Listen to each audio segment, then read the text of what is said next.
Ce journal vous est offert par le FPI, Fonds de promotion de l'industrie, votre partenaire privilégié pour la réussite de vos projets.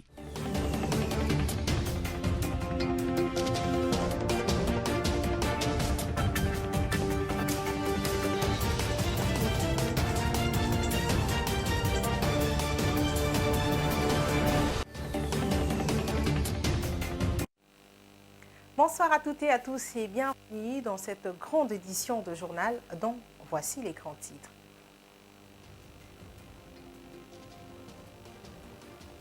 La République démocratique du Congo, chaque année, le 17 mai, célèbre la journée nationale de révolution des forces armées de la RDC et FARDC. Cette date importante a été ainsi renommée en 2019 pour refléter les nouvelles aspirations du pays. Et à l'Assemblée nationale, l'état des sièges a été prorogé pour la énième fois.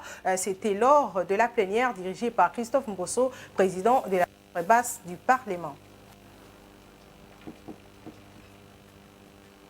Encore une fois, bienvenue si vous nous rejoignez. La RDC célèbre chaque année le 17 mai la journée nationale de révolution des forces armées de la RDC et FARDC en sigle. Cette date importante a été ainsi renommée en 2019 pour refléter les nouvelles aspirations du pays et rendre hommage à son histoire mouvementée. Regardez l'historique. Le 17 mai marque un moment historique dans l'histoire congolaise, symbolisant l'entrée des troupes de l'AFDEL à Kinshasa, sous la direction de feu Laurent Désiré Kabila. Ces forces rebelles ont courageusement pris d'assaut la capitale, mettant fin à l'oppression et marquant les débuts de nouveaux chapitres pour le pays de Mobutu. La journée nationale de la révolution et des forces armées est une occasion pour les Congolais de commémorer cet événement historique et de rendre hommage aux forces armées de la République démocratique du Congo pour leur engagement et leur dévouement envers la nation. C'est également une journée pour réaffirmer les valeurs de liberté, de démocratie et de justice auxquelles aspire le peuple congolais. La célébration du 17 mai ne se limite pas seulement à la reconnaissance de l'histoire passée, mais elle incarne également l'espoir d'un avenir meilleur pour les Congos. On rappela les luttes et le sacrifice du passé. Le pays se tourne vers l'avenir avec détermination et ambition, prêt à surmonter les défis et à construire une nation plus forte et plus prospère. Il convient de souligner que la journée du 17 mai est sujette à des controverses au sein de l'opinion publique congolaise. Une partie de la population remet en question les caractères libérateurs de la guerre menée par l'AFDEL, arguant que celle-ci a engendré des conséquences néfastes pour les pays. En effet, l'après-guerre a été marquée par des massacres, des agressions contre la RDC, le pillage des ressources minières et la prolifération de groupes armés dans certaines régions du pays. 17 mai 1997, 17 mai 2023, 26 ans déjà depuis que l'Alliance des forces démocratiques pour la libération avait fait son entrée en RDC. Le Congolais, témoin de cet événement historique dans la capitale, se souvient encore de cette histoire. On les écoute au micro de Yves Mayele et Généreuse Essengo. L'entrée del temps à Kotaki, pour une période moko dictatoriale, il y a dictature makasi penza, il y a Mobutu. Autant ayaki to sepelaki croyant que ba ko longola biso na pasi mais pasi yango tozomona ngo lisusu. Bon souvenir nazana ngo bien pona AFDEL tant bayaki bo bazaki otungisa biso mingi surtout ba soldat ba militaire wana ba kimaki ba musuba bomi bango. Bon calme zalaki na yepe président na biso nani Mobutu akimi na ye kotikala totikalaki yango nani président nani Laurent tango ayaki vraiment ayaki na éducation moko oyo ya kitoko penza na tiaka na mutu nanga souvenir ya makasi oyo na lubake soki Joseph nani Laurent zalaka pele toza ndenge wana te po bato bazaki kolata mabe surtout bandeko na biso ya basi bamama na biso bana na biso mais ye atie biso na éducation moko kitoko souvenir ya makasi surtout yango wana koya ya afidèle ezalaki mabe te mpona kobengana Mobutu. Mobutu azalaki na dictateur ya makasi, mais banda mpe Mobutu akenda et puis na Kabila akenda. Alors na moment wana moke ezalaki un peu moins bien, mais pour le moment vraiment eloko ya malonga mpena eza te na mboka. À l'occasion de la 26e anniversaire de la prise de pouvoir par l'Alliance des forces démocratiques pour la libération, AFDEL, sous l'égide de Mouzi Laurent Désiré Kabila, la rédaction de BSC Télévision explique ici que cette guerre n'était pas une guerre de libération, mais une guerre de complication des équations du Zaïre-Congo. Les explications dans ces commentaires. Regardez. 17 mai 1997, 17 mai 2023, cela totalise 26 ans depuis que les forces de l'Alliance de forces démocratiques pour la libération, AFDL, ont pris Kinshasa, consacrant la fin du régime Mobutu et le début du régime de Mouzi Laurent Désiré Kabila. La compréhension du mécanisme de la création de l'AFDEL, appuyée par les armées de Burundi, Rwanda et Ouganda, permet aux Congolais de regarder autrement cette guerre présentée à tort aux Congolais comme une guerre de libération. Tant s'en faut, il s'agit plutôt d'une guerre de substitution d'une ancienne marionnette des Occidentaux devenue incapable de leur assurer leurs intérêts tout en entretenant leur hypocrisie par une nouvelle marionnette que le peuple ne connaît pas encore à tant que telle. En effet, Mobutu avait perdu les grâces occidentales et devait depuis longtemps quitter le pouvoir pour le céder à une autre marionnette des Occidentaux que les Zaïro-Congolais ne connaissaient pas encore en tant que telle. Face à son refus obstiné de quitter le pouvoir, malgré les nombreux appels des Occidentaux, ceux-ci ont alors fabriqué l'AFDL pour éjecter de force Mobutu du pouvoir. Leur coup de génie stratégique tient au fait qu'ils ont réussi à convaincre un nationaliste de la trempe de Mouzi Laurent Désiré Kabila de crédibiliser leur mouvement afin que le peuple l'adopte et le soutienne, au point que l'anéantissement du régime Mobutu et de son armée n'a pris que 7 mois. Le peuple s'était débarrassé grâce à l'AFDEL de Mobutu, mais s'était attiré de nouvelles équations. En effet, depuis l'AFDEL, outre l'impérialisme occidental, les aéro-congolais font face au bellicisme des pays du Raben africain qui ne jurent que par l'entretien du guépier est-congolais afin de piller les richesses de la RDC et pour essayer de matérialiser sa balkanisation. Après l'AFDEL, a surgi les RCD Goma dont sont issus les CNDP et les M23 donnés pour les plus coriaces de forces négatives de l'Est de la RDC. Autre chose dans ce journal, l'état des sièges a été prorogé pour la énième fois à l'Assemblée nationale. C'était lors de la plénière du mardi 16 mai 2023 dirigée par Christophe Mbosso, le président de la Chambre basse du Parlement. Notez, cet état des sièges concerne que les provinces de l'Ituri et du Nord Kivu. Regardez.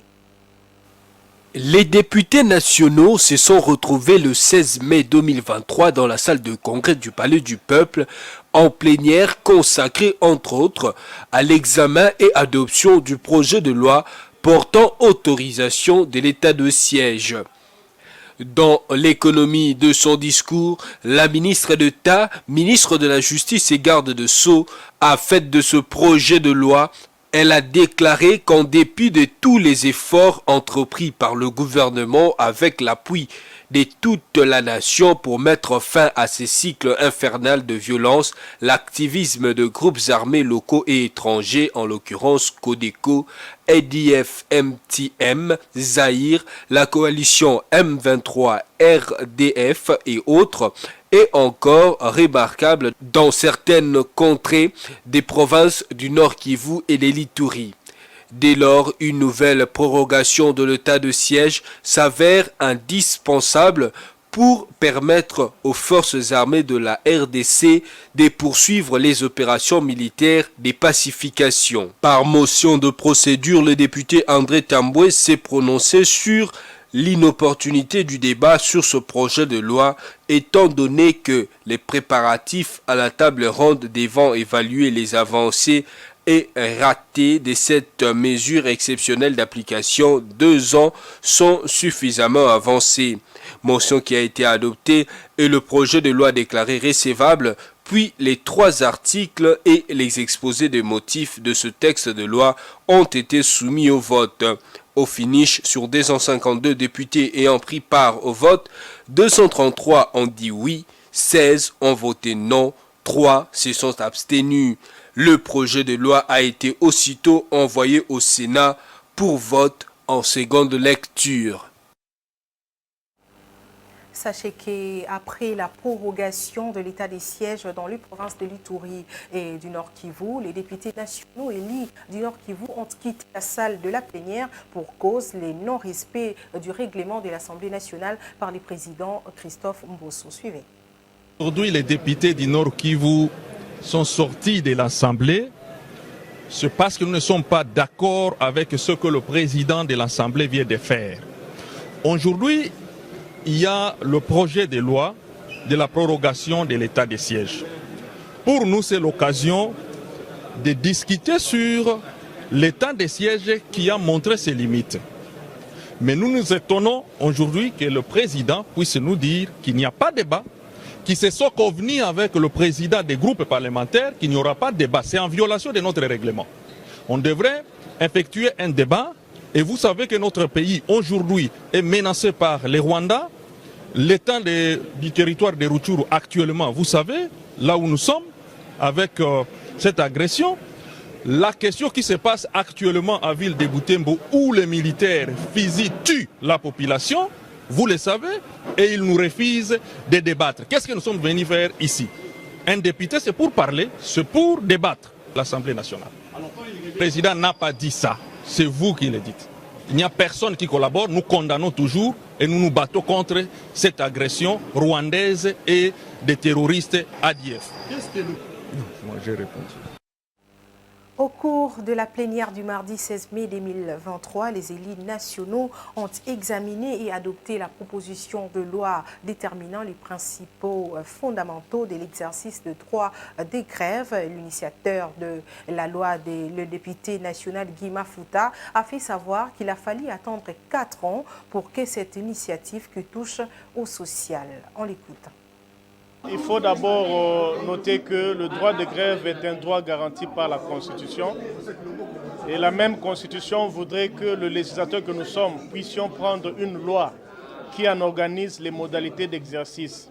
C'est pourquoi nous, en tant que députés, vivons avec la population, après avoir constaté plusieurs abus dans les relations professionnelles entre le travailleur et l'employeur, qui généralement donnent lieu à des grèves, et souvent aux conséquences vraiment néfastes. Nous avons voulu encadrer cet exercice de ce droit important. C'est pourquoi nous avons proposé à la plénière le contour, l'économie générale de cette proposition de loi. Et nous sommes contents parce que notre auguste assemblée l'a déclaré recevable. Il y a eu des interventions intéressantes, des réflexions beaucoup intéressantes qui vont faire partie du corps de cette proposition de loi. Je suis content parce que pour une fois, nous nous penchons vers le social de la population. Dans chaque famille, dans chaque province, dans chaque localité, il y a un employeur, il y a un travailleur qui fait le travail et en contrepartie, il mérite un salaire. Souvent, il y a des conflits collectifs de travail qui donnent lieu à cette grève-là. La grève ne doit pas être l'occasion pour punir le travailleur meneur de la grève. La grève ne doit pas donner lieu à des sanctions punitives, à des permutations punitives. Il faut protéger le travailleur qui va en grève parce qu'il réclame l'amélioration de ses conditions de travail. Il faut aussi, en contrepartie, veiller à la protection de l'outil de travail. Il y a un équilibre à observer là-dedans et je suis content, je suis certain que mes collègues députés vont apporter leurs réflexions et ensemble, nous allons produire une loi qui pourra, n'est-ce pas, réguler les relations professionnelles entre employeurs et travailleurs, du secteur privé et du secteur public également. Les innovations, il y en a légion. Il faut par exemple considérer que la grève n'a pas vocation à être illimitée. Il faut considérer que le travailleur qui va en grève ne doit pas être sanctionné après la fin de la grève. Il faut également considérer qu'il y a des préalables pour aller à la grève, notamment la conciliation, notamment le préavis. Toutes ces questions-là ont été des fois appliquées de manière empirique. Évoluons dans ces journaux tête-à-tête entre Jean-Pierre Bemba, vice-premier ministre, ministre de la Défense nationale et ancien combattant, et l'ambassadeur kenyan en poste en République démocratique du Congo, Georges Massafou. Les discussions entre les deux personnalités ont tourné sur la question de la paix à l'est de la RDC. Regardez. Les Kenyans, qui est l'un des pays à avoir déployé leurs troupes en République démocratique du Congo dans le cadre du processus de Nairobi, rassure la République démocratique du Congo qu'il restera à ses côtés pour la pacification de sa partie orientale. Tel est le message de l'ambassadeur kenyan en poste en République démocratique du Congo, Georges Massafou, à Jean-Pierre Bemba, vice-premier ministre, ministre de la Défense nationale et ancien combattant, lors d'un tête-à-tête. Kenya. Il est à noter que le Kenya et la RDC sont des très bons amis. Avec le vice-premier ministre, nous avons évoqué pas mal de sujets de la paix et également et spécialement de la paix dans l'est de la RDC. Retenons aussi que le Kenya et la RDC collaborent dans l'amélioration de la paix dans la partie Est. De toute évidence, le Kenya va continuer à participer à la recherche de la paix, comme il a toujours fait par le passé. Il y a déjà eu des troupes kenyanes à Beni contre les groupes armés à Kisangani. Ceci montre à suffisance que le Kenya reste aux côtés de la RDC pour la paix, autant que cela a été le cas pour protéger à un moment donné la ville de Goma et même l'aéroport de Goma. Au sortir de cette audience, Georges Massafou s'est dit satisfait de son entretien avec le vice-premier ministre, ministre de la Défense nationale, Jean-Pierre Bemba. Perspective noire pour la ville-province de Kinshasa, c'est samedi 20 mai, date où l'opposition et deux jeunesses de deux partis de l'Union sacrée et des progrès social, IDPS et autres visions du Congo, AVC, la rédaction de BSC Télévision interpelle les uns et les autres sur la question et responsabilise l'autorité municipale à travers cette réflexion. Samy Bosson. La course au pouvoir dicte parfois à ceux qui y sont engagés l'usage des stratégies pas toutes respectueuses des normes, de la noblesse ou de la décence.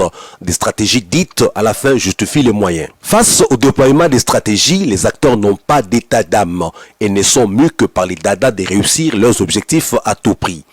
N'échappent pas à cette réalité les politiques aussi bien du pouvoir que de l'opposition. Les uns veulent, usant de n'importe quelle stratégie, faire échec aux autres. Nous en voulons pour preuve la programmation pour ce 20 mai des marches aussi bien par une coalition de l'opposition que par au moins deux partis de l'Union sacrée, à savoir l'UDPS et l'AVC. Le rappel de l'histoire plaide en faveur de la coalition de l'opposition dont la première marche prévue pour le 13 mai a été annulée par les pouvoirs quinois et reprogrammée pour ce 20 mai. Avant, on n'entendait pas parler de l'organisation des marches par des partis de l'Union sacrée à la date du 20 mai. La programmation soudaine à cette même date de marche de partis de l'Union sacrée, en une dernière analyse, apparaît comme une tactique de ces partis pour faire échec à la marche de la coalition de l'opposition. Le problème n'est pas qu'ils n'ont pas légalement droit d'organiser leur marche, mais le problème tient au fait que cette programmation, sans une volonté de gêner la marche de l'opposition, ce qui peut conduire au heurt, affrontement et friction entre les deux partis. Il revient ainsi donc à l'autorité quinoise de faire justice à l'opposition en la laissant organiser sa marche en cette date, tout en demandant aux partis de l'Union sacrée de choisir d'autres dates pour organiser leur marche. Autrement, elle sera responsable de tout ce qui peut survenir lors de ces marches simultanées. Le comité national de 9e jeu de la francophonie a signé l'atteinte avec la radio-télévision nationale RTNC. Cette atteinte porte sur la production TV et la couverture médiatique de 9e jeu de la francophonie. Une atteinte scellée entre le directeur de jeu de la francophonie, Isidore Kwanza, et le directeur général de la RTNC, Madame Sylvie Elengue. Regardez. En présence du ministre de la Communication, Médias et porte-parole du gouvernement, Patrick Mouyaya, dit celui du sport, François-Claude Kabou-Lemoine-Kabulu, de la culture, Catherine Kantongo, et le vice-ministre des Affaires étrangères, Crispin Bandou, le directeur général national de 9e jeu de la francophonie, Isidore Kwanza, et la directrice générale de la radio-télévision nationale congolaise, Sylvie Elengue, ont signé mardi 16 mai l'attente pour la production TV et la couverture médiatique de 9e jeu de la francophonie. Cette signature marque le début d'une collaboration passionnante et symbolise l'engagement mutuel entre les deux structures. Je suis très content que nous ayons signé cette entente. Ça fait très longtemps parce que cette entente était conditionnée pour que nous puissions signer l'entente avec le Comité international du jeu de la francophonie.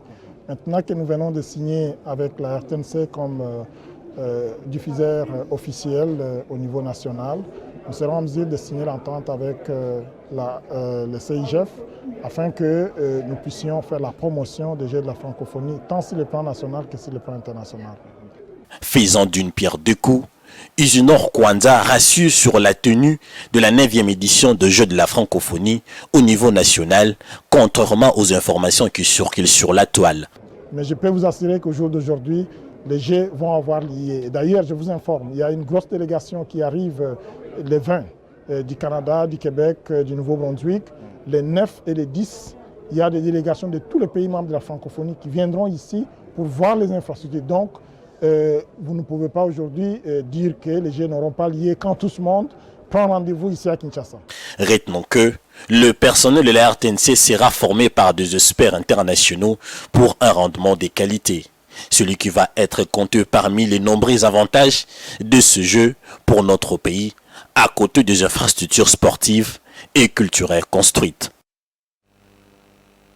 En Ituri, les dialogues sociaux des différentes communautés de territoire des Mahagi ouvrent ses portes le lundi prochain au chef-lieu de la territoire de l'Ituri pour une cohabitation pacifique. L'annonce a été faite mardi au gouverneur militaire de l'Ituri par le coordonnateur de groupe Médiation, initiateur de ces travaux. Images et commentaires.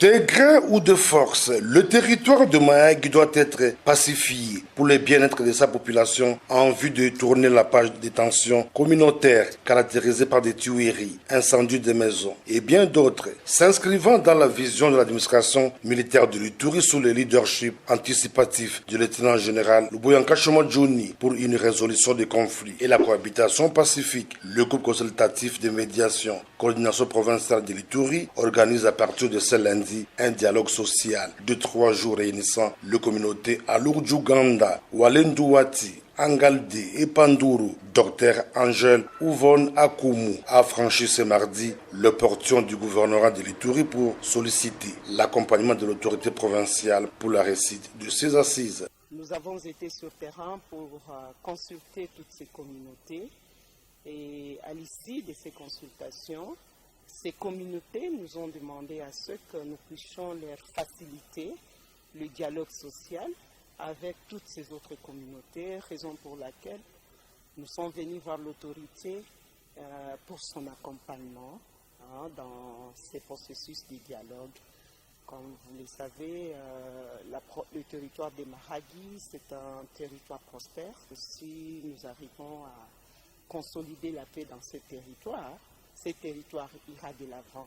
De l'occasion, cet activiste de défense des droits de la femme invite la population de l'Ituri à la culture de la paix, comme prônée par le lieutenant-général Luboyanka Johnny. Aujourd'hui, si nous commençons à accepter de dialoguer de nos problèmes pour que nous puissions nous-mêmes relever les causes profondes de nos divisions et voir ensemble qu'est-ce qui nous unit. L'autorité provinciale ou l'autorité nationale ne peut pas seule consolider la paix dans cette province. Tout le monde a s'impliquer pour que demain le territoire des Mahagi pacifié et pourquoi pas toute la province de l'Ituri. Depuis l'avènement de l'état de siège en Ituri, le gouvernement militaire mène une lutte sans merci pour la stabilisation et la restauration de l'autorité de l'État dans cette partie du pays. Raison d'être de cette mesure exceptionnelle instaurée par le chef de l'État, Félix Antoine Tshisekedi Tshilombo, qui porte déjà ses d'une province à une autre, dépêché par le gouverneur du Haut-Katanga, Jacques Kabouila. Son directeur de cabinet adjoint, le professeur Christian Kunda, a remis un lot de 2000 sacs de maïs au diocèse de Kolwezi dans la province du Lualaba pour que les religieuses, prêtres et autres sacrés au service de Dieu ne soient pas en manque de cette denrée. Reportage. La farine made in Haut-Katanga va désormais se consommer à Kolwezi dans la province voisine du Lualaba. La main du gouverneur Jacques Yaboula Katoué s'est étendue jusqu'au diocèse de Kolwezi pour la remise d'un don de 2000 sacs de cet aliment de base. Pour cette action, Le gouverneur du Haut-Katanga a dépêché à Kolwezi son directeur de cabinet adjoint en charge des questions politiques et administratives. Le professeur Christian Kondam a été reçu par l'archevêque du diocèse, Monseigneur Richard Kazadi Kamba. C'était avant que l'envoyé du gouverneur du Haut-Katanga ne présente l'objet de sa mission. C'est pour une mission que le gouverneur de la province du Haut-Katanga, son Excellence Jacques Yaboula Katoué, nous a confié. Il a été à l'archevêché de Lubumbashi pour soutenir, sans prix d'ailleurs, l'archevêché de Lubumbashi. Et il s'est senti, n'est-ce pas, interpellé par le fait que les diocèses de Kolwezi étaient juste à côté de l'archidiocèse de Lubumbashi. Et il nous a envoyés ici pour déposer un petit soutien en termes de farine de maïs. C'est 2000 sacs que le gouverneur Jacques Yaboula Katoué apporte à l'église locale d'ici. C'est une farine qui va être distribuée dans différentes communautés religieuses, notamment des formations ici. Surpris par ce geste de générosité, l'évêque de Kolwezi, Monseigneur Richard Kazadi Kamba, a remercié le donateur et gouverneur du Haut-Katanga pour ces gestes qui tombent à point nommé, car la farine se négocie localement entre 70 et 80 000 francs congolais. Je remercie sincèrement son Excellence Jacques Yaboula Katoué,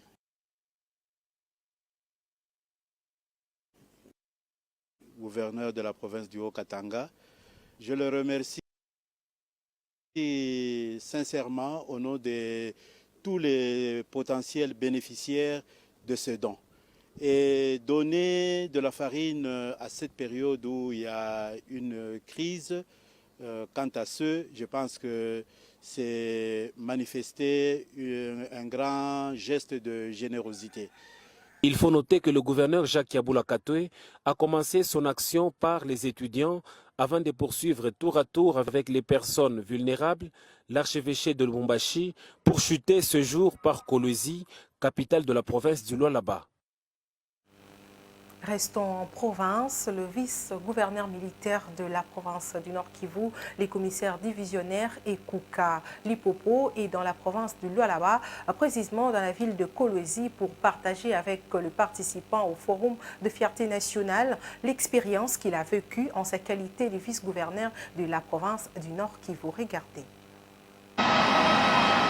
Le vice-gouverneur militaire du Nord Kivu, les commissaires divisionnaires Romi Ekuka Lipopo, vient d'atterrir à l'aéroport de Kolwezi ce matin 15 mai 2023 pour assister à un atelier sur les reports du rendez-vous de fierté nationale qui se tiendra à Kolwezi du 16 au 17 mai l'année en cours. Merci pour la préoccupation. Je crois que la province du Lualaba et particulièrement la ville de Kolwezi organise des journées de fierté nationale. Et à l'occasion de ces journées, beaucoup de participants ont été invités de par toute la République et notamment du Nord Kivu. Et en ce qui concerne le Nord Kivu, l'expérience de la gouvernance sécuritaire que nous réalisons dans la province sous état de siège du Nord Kivu a intéressé les organisateurs et c'est la raison pour laquelle j'ai été invité à venir partager cette expérience et avoir des échanges avec les autorités de la province du Lualaba. Ensuite, le cortège de son Excellence, Monsieur le vice-gouverneur du Nord Kivu, accompagné du commissaire provincial de la PNC Lualaba, est descendu au cabinet de son Excellence, Monsieur le ministre de l'Intérieur et Sécurité, faisant l'intérim de son Excellence Madame le gouverneur en déplacement, pour lui présenter ses civilités et lui signifier l'importance des dits ateliers. Je crois que ça a été positif, d'autant plus que dans un premier temps, il a déploré ce qui se passe au Nord Kivu. Il nous a encouragés à continuer notre manière de gouverner et cette gouvernance sécuritaire, il a dit, ça pourrait également servir à d'autres provinces au cas où, et je crois que c'est ce qu'il a d'abord dit en nous encourageant, et il a aimé particulièrement notre arrivée dans le cadre des échanges. Le premier état de siège a été ici, dans le Katanga de l'époque, et particulièrement ici à Kolwezi, où le 311e bataillon para a sauté à l'époque de la guerre de 80 jours. Et immédiatement s'en est suivi le premier état de siège avec comme acteur principal le général Singa Boyenge Mosambaye. Donc ce sera éventuellement un plus dans le cadre de la compréhension de ce premier état de siège. Parlons sport, messieurs, dames, c'est dans les buts de renforcer l'organisme humain et de réduire les risques des nombreuses maladies que Tony Sport Santerre a organisé une journée sportive ce mercredi 17 mai au boulevard Tchatché dans la commune de la Gombe. Roger Matadi et Générose Essengo étaient sur place. Regardez.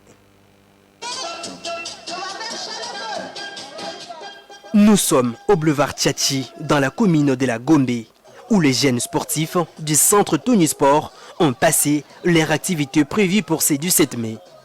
Tout a commencé par la musique, la gymnastique et la danse. Le sport, quel qu'il soit, est bon pour la santé. On transpire, oui, c'est dur. On a même parfois mal après une séance intensive. Et cependant, on le fait pour une bonne cause, la santé. Devons-nous noter sur le sport? Quelques jeunes sportifs interrogés ont expliqué l'importance du sport dans leur vie. Moi, le sport, d'abord, c'est ma passion. J'aime bien faire le sport parce que ça construit mes muscles. C'est pour cela que j'aime bien faire le sport. Le sport, ce n'est pas un truc à négliger parce que le sport, quand tu pratiques le sport, surtout à la jeunesse, ça aide à bien développer tes muscles et tu ne vas pas vieillir très longtemps. Ceux qui négligent les activités sportives, j'aimerais dire de ne pas négliger parce que ça dégage certaines maladies. Quand je fais le sport, je me sens libre, je perds du poids et je gère ma taille. De son côté, les coachs du Tony Sport Santerre a révélé la raison de l'organisation de cette activité sportive. Le 17 mai, ils allaient férié. Alors, à l'occasion férié, on a salle Nabiso Tony Sport Center. Et sali sortie sportive. Donc, tout le monde dans la salle, tout le travail. Vu que la santé, le sport, c'est pour la santé. Et on est avec nos clients, donc tout le monde on a posé na biso sangana biso ne bango toye na bango on a encouragé bato pena au basala ngote donc baso vraiment volonté au sala sport parce que c'est pour la santé. Signalons que la salle de sport Tony Sport Santerre est située dans la commune de Limete au quartier Salongo sur l'avenue Kimiela au numéro 5. La porte est grandement ouverte à toute personne qui voudra faire du sport pour son bien-être.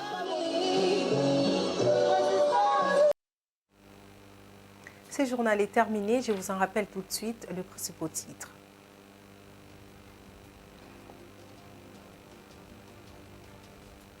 La République démocratique du Congo célèbre chaque année le 17 mai la journée nationale de la révolution des forces armées de la RDC et FARDC. Cette date importante a été ainsi renommée en 2019 pour refléter les nouvelles aspirations du pays. Et à l'Assemblée nationale, l'état des sièges a été prorogé pour la énième fois. C'était lors de la plénière dirigée par Christophe Mbosso, président de la Chambre basse du Parlement. Ce journal est complètement terminé, mesdames et messieurs. Merci de l'avoir suivi. Surtout, restez fidèles à nos programmes. Au revoir.